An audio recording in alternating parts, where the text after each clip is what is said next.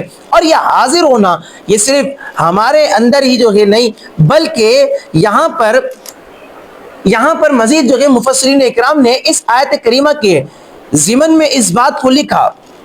کہتے ہیں کہ ایک مرتبہ کا واقعہ ہے ہوا کچھ اس طرح کہ حضور سید المرسلین صلی اللہ تعالی علیہ وسلم کی وفات شریف کے بعد ایک اعرابی روضہ اقدس صلی اللہ تعالی علیہ وسلم پر حاضر ہوا اور روضہ انور کی خاک اپنے سر پر ڈالنے لگا اور ڈالتے ڈالتے اللہ کے رسول کی بارگاہ میں عرض کرنے لگا کہنے لگا کہ یا رسول اللہ صلی اللہ علیہ وسلم آپ نے جو فرمایا ہم نے سنا جو آپ پر نازل ہوا وہ بھی ہم نے سنا جو آپ پر نازل ہوا اس میں ایک آیت یہ بھی ہے کہ وَلَوْ أَنَّهُمْ إِذْ ظَلَمُوا أَنفُسَهُمْ جَاءُوكَ فَاسْتَغْفَرُوا اللَّهَ وَاسْتَغْفَرَ لَهُمُ الرَّسُولُ لَوَجَدُوا اللَّهَ تَوَّابًا رَحِيمًا. یا رسول اللہ ہم نے اس کلام کو سنا ہے یا رسول اللہ ہم نے اس آیت کو بھی سنا ہے یا رسول اللہ بے شک میں نے اپنی جان پر ظلم کیا ہے اور میں آپ کی بارگاہ میں حاضر ہوں. میں اللہ تبارک و تعالیٰ سے اپنے گناہوں کی بخشش چاہنے کے لیے آپ کی بارگاہ میں جو ہے وہ حاضر ہوا ہوں. تو میرے رب عز و جل سے میرے گناہ کی بخشش کروائیے. اللہ کی بارگاہ میں جو ہے آپ میری سفارش کو پیش کیجئے. اللہ اکبر. اب یہاں پر کہتے ہیں مفسرین اکرام نے اس بات کو لکھا فرماتے ہیں کہ جب وہ اعرابی حضور کی بارگاہ میں آ کر اس طرح عرض کرنے لگا کہ یا رسول اللہ آپ بخشش کروائیے آپ میرے گناہ معاف کروائیے آپ اللہ کی بارگاہ میں عرض کیجئے آپ اللہ کی بارگاہ میں میرے لیے شفاعت کیجئے. کہتے ہیں اس نے کہا روضہ اقدس سے ندا آئی کہ جا اللہ تبارک و تعالیٰ نے تیرے گناہوں کو بخش دیا ہے جا اللہ تبارک و تعالیٰ نے تیرے گناہوں کو معاف فرما دیا ہے تیری بخشش کر دی. اللہ اکبر. تو یاد رکھیں حضور کے وفات کے بعد بھی حضور کے وصال ظاہری کے بعد بھی جو کہ صحابہ اکرام کا اور دیگر تابعین و تبع تابعین کا یہ معمول رہا کہ وہ حضور کریم علیہ الصلوۃ والسلام کی بارگاہ میں حاضر ہوا کرتے اور حاضر ہو لینے کے بعد رب کی بارگاہ میں جو ہے معافی مانگا کرتے اور رسول کریم علیہ الصلوۃ والسلام کی بارگاہ میں جو ہے سفارش کے لیے شفاعت کے لیے عرض کیا کرتے. اللہ اکبر. یاد رکھیں جب بندہ حضور کے دربار میں حاضری دینا تو وہ حاضری کا بھی ایک طریقہ ہونا چاہیے اور یہ طریقہ خود قرآن ہمیں بتاتا کہ جاؤکا فاستغفر اللہ واستغفر لهم الرسول رسول بھی ان کی سفارش کرے. اللہ اکبر. میرے دوست بزرگوں یاد رکھیے گا جب حضور کی بارگاہ میں حاضری ہونا تو حاضری سائلانہ ہونی چاہیے حاضری جو ہے یہ عاجزانہ ہونی چاہیے عاجزی یہ مجرمانہ ہونی چاہیے اس طرح ہونی چاہیے جیسے کہ داتا کے دروازے پر فقیر حاضری دیتا ہے. اس طرح کی حاضری جب ایک امتی کی نبی کی بارگاہ میں ہوتی ہے تو اللہ کے نبی اپنے اس غلام کے لیے جو ہے اللہ کی بارگاہ میں شفاعت بھی کیا کرتے ہیں اور اللہ کے نبی جس کے لیے اللہ کی بارگاہ میں شفاعت کر دیں تو اللہ تبارک و تعالیٰ ان کی شفاعت کو پھر جو ہے وہ قبول فرما لیا کرتا ہے. اللہ اکبر. تو اس آیت کریمہ میں مسلمانوں کو شفاعت طلب کرنے کا طریقہ بتلایا گیا کہ تمہیں شفاعت کس طرح طلب کرنی ہے تمہیں جو ہے اللہ تبارک و تعالیٰ سے بخشش اپنے گناہوں کی وہ کس طرح مانگنی ہے. اللہ اکبر. مزید یہاں پر علماء اکرام اس بات کو لکھتے ہیں کہ تمہاری حاضری جو ہے یہ عاجزانہ ہو تمہاری حاضری جو ہے یہ سائلانہ ہو تمہاری حاضری جو ہے یہ مجرمانہ ہو. اللہ اکبر. یہاں پر مفسرین اکرام ارشاد فرماتے ہیں جب تمہاری حاضری سائلانہ ہوگی جب تمہاری حاضری مجرمانہ ہوگی جب تمہاری حاضری عاجزانہ ہوگی تو پھر ہوگا کیا ہوگا یہ کہ جب تم عرض کرو گے کہ یا رسول اللہ آپ جو ہے اللہ کی بارگاہ میں شفاعت کریں تو یہ بارگاہ کوئی عام بارگاہ نہیں ہے یہ جگہ کوئی عام جگہ نہیں. علماء نے تو اس بات کو بھی لکھا فرماتے ہیں کہ آپ کی بارگاہ تو یہ رب کی بارگاہ ہے، آپ کی رضا تو یہ رب کی رضا ہے، آپ کے دربار میں حاضری دینا گویا کہ یہ رب کے دربار میں حاضری دینا ہے۔ اللہ اکبر۔ اس آیت کریمہ کے ضمن میں مفسرین اکرام نے، علماء اکرام نے بڑے بڑے واقعات کو لکھا ہے۔ میں اختصار کا دامن تھامتے ہوئے صرف آپ کو اس بات پر جو ہے ان اشعار کے ساتھ جو ہے اس آیت کو مزید سمجھانا چاہتا ہوں کہ رب العالمین جل وعلا نے فرمایا نا کہ اگر وہ اپنی جانوں پر ظلم کر بیٹھیں تو اے محبوب تیرے دربار میں حاضر ہو جائیں، اللہ سے معافی چاہیں، رسول بھی ان کی سفارش کرے تو وہ اللہ کو بہت توبہ قبول کرنے والا اور رحمت کرنے والا پاؤ گے۔ اسی مقام پر تو اعلیٰ حضرت نے اس بات کو لکھا کہ مجرم بلائے آئے جاؤ کا ہے گواہ، پھر رد کب ہو یہ شان کریموں کے در کی ہے۔ اعلیٰ حضرت نے تو اس بات کو لکھا کہ بخدا خدا کا یہی ہے در، نہیں اور کوئی مفر مکر، جو وہاں سے ہو یہی آ کے ہو، جو یہاں نہیں وہ وہاں نہیں۔ اعلیٰ حضرت نے فرمایا کہ وہی رب ہے جس نے تجھ کو ہم تن کرم بنایا، ارے ہمیں بھیک مانگنے کو تیرا آستہ بتایا۔ تو میرے دوست بزرگوں یاد رکھیے گا، حضور کے دربار میں حاضری دینا یہ تو مستحب عمل ہے، حضور کے دربار میں حاضری دینا یہ تو مستحسن عمل ہے، اور حضور کے دربار میں حاضری دینے کا حکم یہ تو قرآن مجید فرقان حمید میں موجود۔ تو بندے کو چاہیے کہ جب وہ حضور کی بارگاہ میں حاضر ہو تو حاضری عاجزانہ ہو، حاضری جو ہے یہ التماس کے طور پر ہو، سائلانہ انداز میں جب بندہ رب کے حبیب کی بارگاہ میں حاضری دیتا ہے تو اللہ کے نبی ایسے بندے کی شفاعت اللہ کی بارگاہ میں کر دیا کرتے ہیں۔ اللہ اکبر۔ اب سورہ نساء کی آیت نمبر 113 کے تحت آپ کے سامنے گفتگو کرتے ہیں۔ رب العالمین جل وعلا نے ارشاد فرمایا وَأَنزَلَ اللَّهُ عَلَيْكَ الْكِتَابَ وَالْحِكْمَةَ وَعَلَّمَكَ مَا لَمْ تَكُنْ تَعْلَمْ وَكَانَ فَضْلُ اللَّهِ عَلَيْكَ عَظِيمًا۔ اللہ رب العالمین جل وعلا نے اس آیت کریمہ میں جو کہ وہ اللہ رب العالمین جل وعلا نے اس بات کو بیان کیا۔ اللہ رب العالمین جل وعلا ارشاد فرماتا ہے فرماتا ہے کہ وَأَنزَلَ اللَّهُ عَلَيْكَ الْكِتَابَ، کہ اللہ تبارک و تعالیٰ نے جو کہ تم پر کتاب نازل فرمائی، اور حکمت کو اللہ رب العالمین جل وعلا نے تم پر نازل فرمایا۔ اور آگے عقیدے کی بات ہے کہ جو رب العالمین جل وعلا نے اپنے مبارک کلام میں ارشاد فرمائی، وہ عقیدہ کون سا ہے؟ وہ عقیدہ اہل سنت ہے بحمد اللہ تعالی۔ ویسے تو دیکھا جائے اہل سنت کے جتنے بھی عقائد ہیں وہ بحمد اللہ تعالی قرآن و حدیث سے بالکل واضح ہے۔ قرآن و حدیث سے ہی جو ہے اہل سنت و جماعت کے سارے عقائد جو ہے وہ ظاہر ہوتے ہیں، سارے کے سارے عقائد جو ہے وہ ابھر کر کے ہمارے سامنے آ جاتے ہیں۔ اللہ اکبر۔ اب یہ کون سا عقیدہ ہے کہ اللہ رب العالمین جل وعلا نے ارشاد فرمایا وَعَلَّمَكَ مَا لَمْ تَكُنْ تَعْلَمْ، اے حبیب تمہارے رب نے تمہیں وہ کچھ سکھا دیا جو تم نہ جانتے تھے۔ وَكَانَ فضل اللہ علیہ کا عظیم، یہ اللہ کا عظیم فضل ہے تم پر۔ اللہ اکبر۔ امام ابن جریر رحمت اللہ تعالی علیہ وَعَلَّمَكَ مَا لَمْ تَكُنْ تَعْلَمْ اس آیت کے تحت فرماتے ہیں کہ اللہ رب العالمین جل وعلا نے جو فرمایا نا وَعَلَّمَكَ مَا لَمْ تَكُنْ تَعْلَمْ، اے حبیب تمہارے رب نے تمہیں وہ سب سکھا دیا مَا لَمْ تَكُنْ تَعْلَمْ جو تم نہ جانتے تھے۔ امام ابن جریر طبری رحمت اللہ تعالی علیہ فرماتے ہیں کہ تمام اولین اور آخرین کی خبریں اور ما کانا و ما یکون پر اللہ تبارک و تعالی نے اگر مطلع فرمایا ہے تو آمینہ کے لال پیارے مصطفیٰ کو مطلع فرمایا ہے۔ یعنی یہ غیب کی جتنی بھی خبریں ہیں اللہ رب العالمین جل وعلا نے اپنے پیارے حبیب نبی کریم علیہ الصلوۃ والسلام کو جو ہے ان تمام غیب کی خبروں پر مطلع فرما دیا۔ اللہ اکبر۔ اب یہاں پر مفسرین اکرام نے اس بات کو بھی لکھا۔ اب دیکھیں ذرا، اللہ رب العالمین جل وعلا نے فرمایا وَكَانَ فَضْلُ اللَّهِ عَلَيْكَ عَظِيمًا، کہ اے حبیب یہ تم پر تمہارے رب کا فضل عظیم ہے۔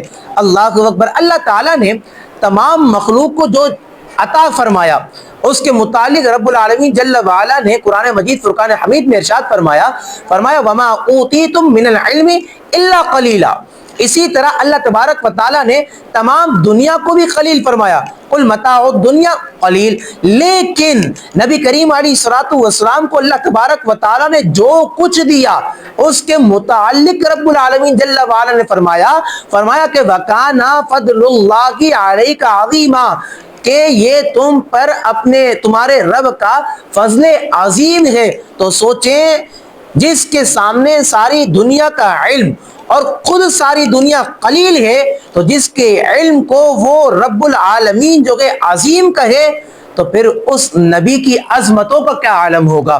اس نبی کی عظمتوں کا اندازہ پھر کون لگا سکتا ہے؟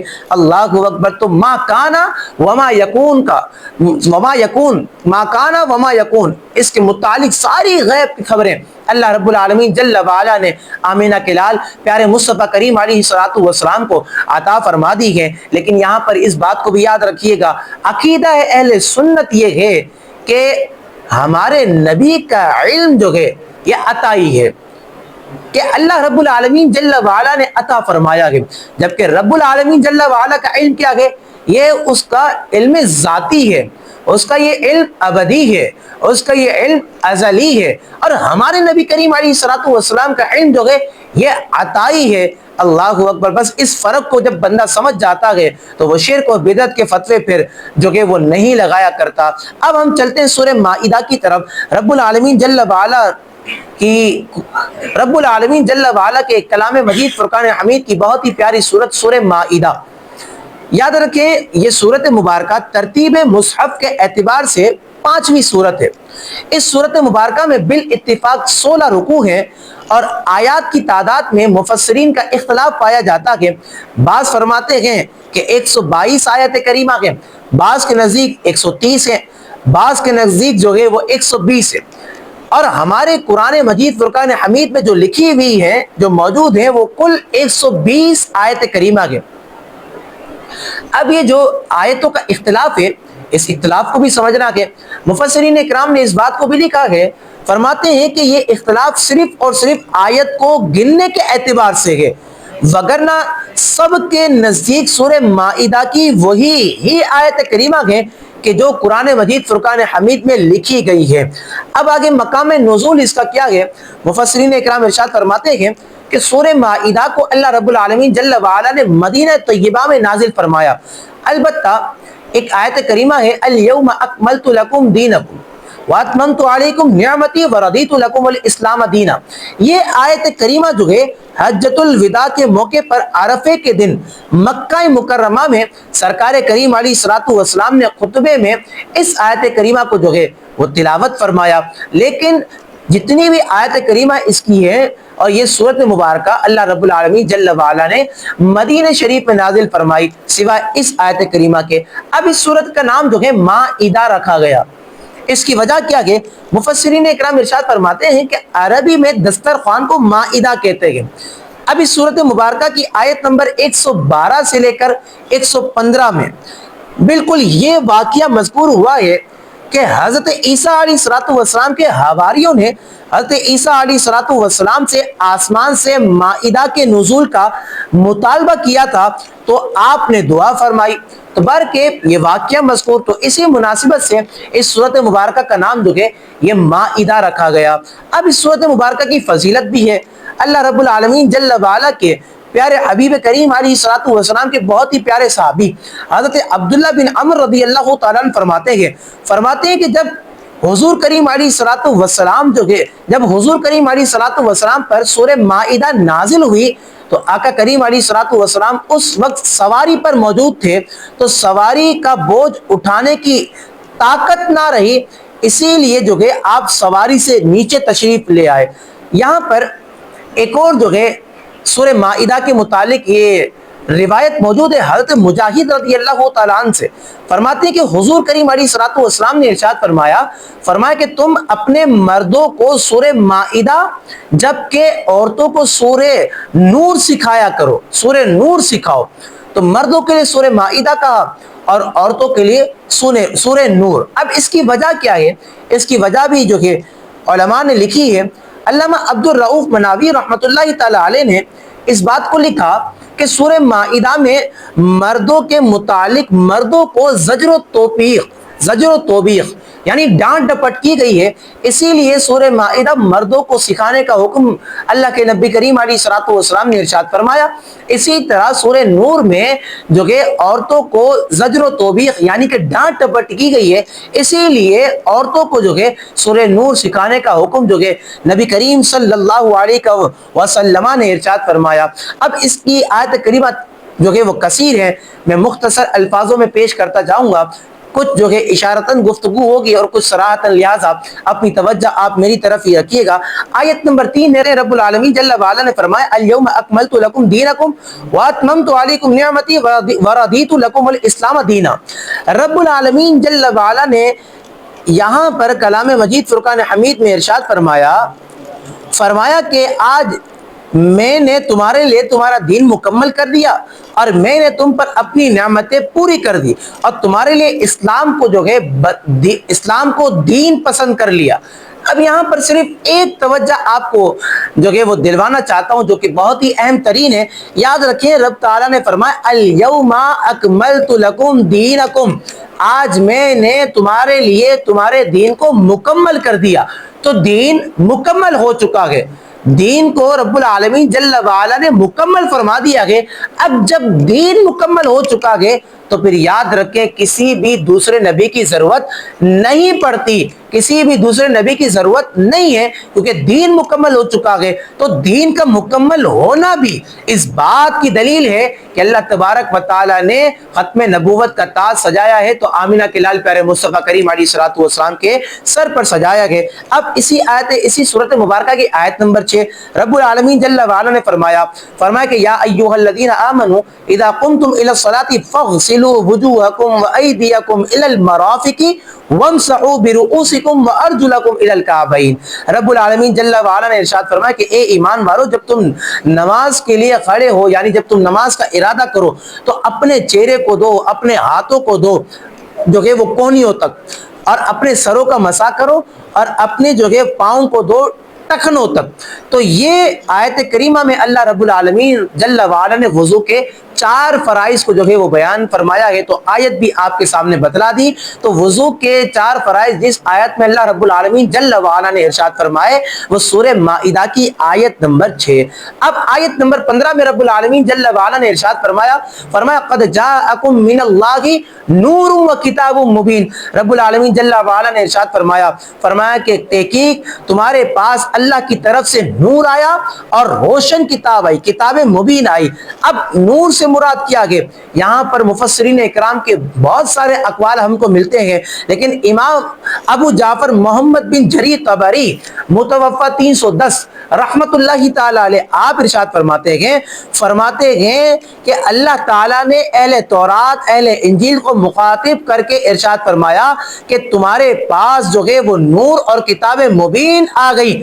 نور سے مراد آمینہ کے لال پیارے مصطفیٰ کی ذات مبارکہ ہے، اور کتاب مبین سے مراد جو کہ وہ قرآن مجید ہے۔ اسی طرح علامہ سید محمود آلوسی رحمت اللہ تعالی علیہ نے اس مقام پر اس بات کو لکھا، آپ فرماتے ہیں کہ نور سے مراد نور عظیم ہے جو تمام انوار کا نور ہے۔ وہ کون ہے؟ وہ نبی مختار یعنی کہ آمینہ کے لال پیارے مصطفیٰ کریم علیہ الصلوۃ والسلام کی ذات مبارکہ ہے۔ اب پھر آگے چل کر مفسرین اکرام جو کہ وہ نور کی تقسیم کرتے ہیں، بعض جو کہ وہ نور حسی پھر نور جو ہے معنوی ارشاد فرماتے ہیں۔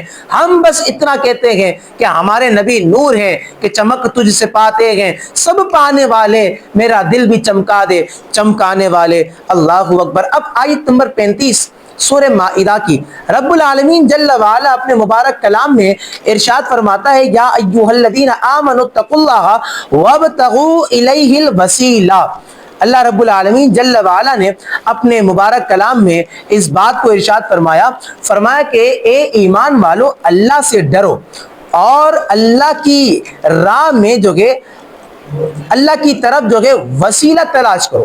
تو وسیلہ تلاش کرنے کا حکم رب العالمین جل وعلا نے کلام مجید فرقان حمید میں جو کہ وہ ارشاد فرمایا۔ اب سوال یہ پیدا ہوتا ہے کہ وسیلہ کا معنی کیا ہے؟ پھر علماء اس بات کو ارشاد فرماتے ہیں وسیلے کا معنی یہ ہے جس کے ذریعے سے اللہ تبارک و تعالیٰ کا قرب حاصل کیا جائے وہ وسیلہ ہوتا ہے، اور وسیلہ جو ہے یاد رکھیے گا یہ بالکل جائز عمل ہے۔ وسیلہ یہ اس کا تلاش کرنے کا حکم تو جو ہے رب العالمین جل وعلا نے قرآن مجید فرقان حمید میں خود ارشاد فرمایا کہ نماز کو بھی وسیلہ بنانے کا حکم ارشاد فرمایا اور دیگر۔ لیکن یہاں پر میں آپ کو ایک روایت پیش کر کے سناتا ہوں کہ خود حضور کریم علیہ الصلوۃ والسلام نے اپنے وسیلے سے اللہ کی بارگاہ میں دعا کرنے کی تعلیم ایک صحابی رسول کریم علیہ الصلوۃ والسلام کو دی۔ ایک صحابی رضی اللہ تعالیٰ عنہ کو جو ہے حضور کریم علیہ الصلوۃ والسلام نے وسیلے کی تعلیم خود دی، اور یہ روایت ابن ماجہ کے اندر موجود ہے۔ اب وہ روایت کیا ہے ذرا سنیے گا۔ ایک صحابی ہیں جن کا نام حضرت عثمان بن حنیف رضی اللہ تعالیٰ عنہ، آپ سے روایت ہے کہ ایک نابینا شخص بارگاہ رسالت مآب صلی اللہ علیہ وسلم میں حاضر ہو کر دعا کے طالب ہوئے، تو اللہ کے نبی کریم علیہ الصلوۃ والسلام نے ان کو یہ دعا ارشاد فرمائی کہ اللہم انی اسألک واتوجہ الیک بمحمد نبی الرحمہ یا محمد انی قد توجہت بک الی ربی فی حاجتی ہذہ لتقضی اللہم فشفعہ فی۔ یعنی کیا مطلب؟ حضور کریم علیہ الصلوۃ والسلام نے اس دعا کی تعلیم دی ان صحابی رسول کو۔ کون سے صحابی رسول کے؟ جو آنکھوں سے نابینا ہے۔ کون سی دعا کی تعلیم دی؟ اس دعا کی تعلیم دی کہ اس طرح اللہ کی بارگاہ میں عرض کرو کہ اے اللہ میں تجھ سے سوال کرتا ہوں، اور تیری طرف، میرے جملوں پر غور کریں، اور تیری طرف نبی رحمت حضرت محمد مصطفیٰ صلی اللہ تعالی علیہ وسلم کے ساتھ متوجہ ہوتا ہوں۔ اے محمد صلی اللہ علیہ وسلم، میں نے آپ کے وسیلے سے اپنے رب عز و جل کی طرف اپنی اس حاجت میں توجہ کرتا ہوں تاکہ میری حاجت پوری کر دی جائے۔ اے اللہ میرے لیے حضور کی شفاعت کو قبول فرما۔ اللہ اکبر۔ پھر یہاں پر حدیثوں میں یہ الفاظ بھی موجود ہیں، جیسے ہی ان الفاظوں کے ساتھ حضور کے وسیلے کے ساتھ ان نابینا صحابی نے اللہ کی بارگاہ میں عرض کی، اللہ تبارک و تعالیٰ نے ان کی آنکھوں کو پھر دوبارہ روشن کر دیا۔ ان کی آنکھوں کو اللہ تبارک و تعالیٰ نے روشنی عطا فرما دی۔ اللہ اکبر۔ تو یا ایھا الذین آمنوا اتقوا اللہ، اے ایمان والو اللہ سے ڈرو، وابتغوا الیہ الوسیلہ، اور اللہ کی بارگاہ کی طرف وسیلے کو تلاش کرو۔ تو وسیلے کا حکم تو یاد رکھیں رب العالمین جل وعلا نے خود ارشاد فرمایا کہ تو وسیلہ یہ شرک ہے، یہ حرام ہے، یہ بدعت ہے، اس کو کہنا پھر جو کہ وہ ختم کر دینا چاہیے، کیونکہ وسیلہ تلاش کرنے کا حکم جو ہے یہ قرآن مجید فرقان حمید میں جو کہ یہ موجود ہے۔ اب میرے دوست بزرگوں بالکل آخری آیت پر آپ کے سامنے گفتگو کرتے ہیں، اور آج کی نشست سے پھر آپ سے اجازت چاہتے ہیں۔ اللہ رب العالمین جل وعلا نے سورہ مائدہ کی آیت نمبر 51 سے 56 تک جو ہے اس بات کو بیان کیا کہ کفار کو دوست مت بناؤ، کہ یا ایھا الذین آمنوا لا تتخذوا اليہود والنصارى اولیاء، اے ایمان والو یہود و نصارہ کو دوست نہ بناؤ۔ اللہ اکبر۔ تو کافروں سے دوستی کرنے کی ممانعت رب العالمین جل وعلا نے خود کلام مجید فرقان حمید میں ارشاد فرمائی۔ اور پھر اس بات کو بھی یاد رکھیں، قرآن مجید فرقان حمید کے اس حکم کو سن لینے کے بعد، سمجھ لینے کے بعد بھی اگر کوئی شخص کفار سے دوستی کرتا ہے تو یاد رکھیں وہ اپنی جان پر ظلم کرنے والا ہے، وہ اپنے آپ پر ظلم کرنے والا ہے۔ مسلمان اگر کافر سے دوستی کرتا ہے تو یاد رکھیں بچنا اس کے لیے نہایت ضروری ہے، اگر نہ بچے تو اس کے لیے سخت وعید رب العالمین جل وعلا نے جو ہے وہ ارشاد فرمائی ہے۔ اور یاد رکھیں کفار کے متعلق یہ بات تو جو ہے وہ موجود ہے، الکفر ملت واحدۃ، کہ کفر تو ہے ایک ملت ہے، تو لہٰذا کافروں سے دوستی نہ کرنے کا حکم رب العالمین جل وعلا نے ارشاد فرمایا کہ اب آیت نمبر 55 میں رب العالمین جل وعلا نے ان لوگوں کا تذکرہ فرمایا ہے کہ جن سے دوستی کی جائے، یعنی کہ کفار سے دوستی کرنے کا حکم رب العالمین جل وعلا نے ممانعت میں ارشاد فرمایا۔ اب کس سے دوستی کی جائے یہ بھی اللہ تبارک و تعالیٰ نے ارشاد فرمایا۔ رب العالمین جل وعلا نے ارشاد فرمایا انما ولیکم اللہ ورسولہ والذین آمنوا والذین آمنوا الذین یقیمون الصلاة ویؤتون الزکاة وهم راکعون ومن یتول اللہ ورسولہ والذین آمنوا فإن حزب اللہ هم الغالبون۔ رب العالمین جل وعلا ارشاد فرماتا ہے تمہارے دوست صرف اللہ اور اس کا رسول ہیں اور ایمان والے ہیں کہ جو نماز قائم کرتے ہیں، زکوٰۃ دیتے ہیں، اللہ کے حضور جھکے ہوئے ہیں۔ اور یاد رکھیں جب بندہ اللہ کو دوست بناتا ہے، جب بندہ اللہ کے نبی کو دوست بناتا ہے، جب ایک مسلمان دوسرے مسلمان کو دوست بناتا ہے، نتیجہ کیا ملتا ہے، فائدہ کیا ملتا ہے؟ رب کے کلام میں خود یہ بات موجود۔ اللہ پاک فرماتا ہے وَمَن يَتَوَلَّ اللَّهَ وَرَسُولَهُ وَالَّذِينَ آمَنُوا فَإِنَّ حَزْبَ اللَّهِ هُمُ الْغَالِبُونَ۔ رب تعالیٰ فرماتا ہے جو اللہ اور اس کے رسول اور مسلمانوں کو اپنا دوست بنا لیں، دوست بنائے تو بے شک اللہ ہی کا گروہ تو غالب ہے۔ اللہ اکبر۔ تو یاد رکھیں ان لوگوں سے دوستی کرنا، ان لوگوں سے دوستی کرنا کہ جو نماز قائم کرتے ہیں، ان لوگوں سے دوستی کرو کہ جو زکوٰۃ دیتے ہیں، ان لوگوں سے دوستی کرو کہ جو دین پر چلنے والے ہیں۔ کفار یہ ہمارے دین کے نہیں ہیں، کفار جو ہے ہمارے ہم خیال نہیں ہیں، تو لہٰذا ان سے دوستی نہ کرنے کا حکم رب العالمین جل وعلا نے ارشاد فرمایا ہے۔ یہیں پر جو ہے ہم اپنے آج کی اس گفتگو کا اختتام کرتے ہیں، پھر ایک نئی صورت کے ساتھ آپ کے سامنے جو ہے دوبارہ حاضر ہوں گے۔ دعاؤں میں یاد رکھیے گا۔ وآخر دعوانا ان الحمد للہ رب العالمین۔